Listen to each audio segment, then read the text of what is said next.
Bonjour à tous, nous sommes aujourd'hui à Paris pour le lancement du réseau France pour le volcan, qui est un mouvement, une dynamique qui s'appelle Volontaires en lutte pour un Congo authentique et nouveau. Je suis avec le président général Fabien Kouswanika. Comment allez-vous, monsieur Kouswanika? Je vais très bien, Madame Sephora. Je vais très bien. Vous avez vraiment l'air d'aller bien, je pense, avec ce lancement. J'aimerais savoir déjà quels sont vos retours après ce lancement. Il y a eu un premier lancement, il me semble, en Belgique. Aujourd'hui, nous sommes à Paris.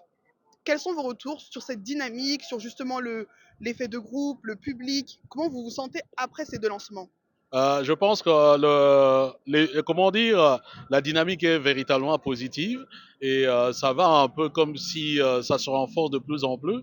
Quand nous étions à Bruxelles, il y avait un nombre, ici c'est encore un nombre un peu plus important, mais le plus important c'est plus dans le message en fait. C'est dans la détermination, c'est dans la volonté des gens de pouvoir s'impliquer dans le projet Volcan. Donc le retour est véritablement positif. Qu'est-ce qui vous a motivé à pouvoir créer le mouvement Volcan maintenant? Est-ce que c'est par rapport à un fait d'actualité? Aujourd'hui, on nous parle de changement de constitution, on nous parlait récemment également des accords. Est-ce qu'il y a eu un déclic pour vous dire que c'est maintenant, en avril 2026, que Volcan doit naître? Je pense que le changement à la Constitution, c'est maintenant qu'on en parle, mais la déliquescence de ce pays-là, la mauvaise gouvernance, le pillage des richesses, ça date de très longtemps.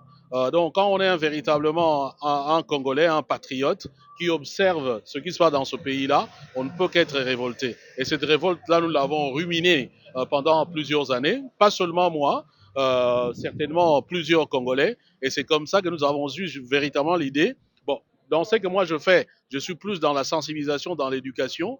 Après, on s'est dit, ben, il faut peut-être qu'on puisse passer le cap, parce qu'en observant, ce n'était pas peut-être la meilleure posture. Il fallait véritablement amener les gens à s'impliquer véritablement. Et c'est ce que nous sommes en train de faire avec Volcan. Non, ce n'est pas par rapport à l'actualité, ce n'est pas par rapport à ce qui se fait aujourd'hui. Ceux qui me connaissent et ceux qui nous suivent depuis longtemps savent très bien que nous avons commencé depuis longtemps à dénoncer le mal dans ce pays-là et voir que les choses ne changent pas, nous appelle à ce que nous puissions tous véritablement nous impliquer, c'est ce que nous sommes en train de faire.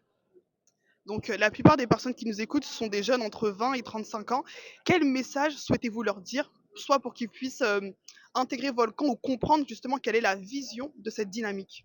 Le message aux jeunes et à tous ceux qui nous suivent, disons, par votre média, SLK News. SLK, News. SLK News. Donc voilà, c'est lui de comprendre que personne ne fera notre bonheur à notre place. Nous devons nous impliquer. Vous, jeunes, vous êtes l'avenir de ce pays. Ce qui se passe aujourd'hui ne nous honore pas. Et si vous laissez faire, eh ben, en fait, vous êtes en train de travailler pour votre propre perte. Donc, venez dans Volcan, soyons ensemble, luttons ensemble, venez avec vos idées et ensemble, nous pouvons faire énormément de choses et nous pensons que nous pouvons transformer véritablement ce pays-là avec vous.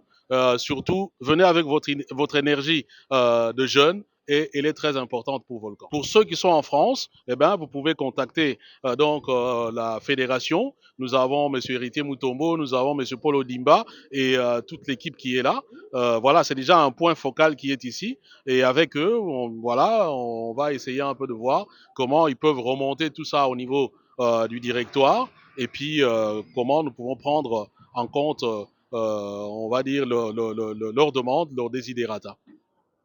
Merci à tous d'avoir suivi cette interview sur SLK News.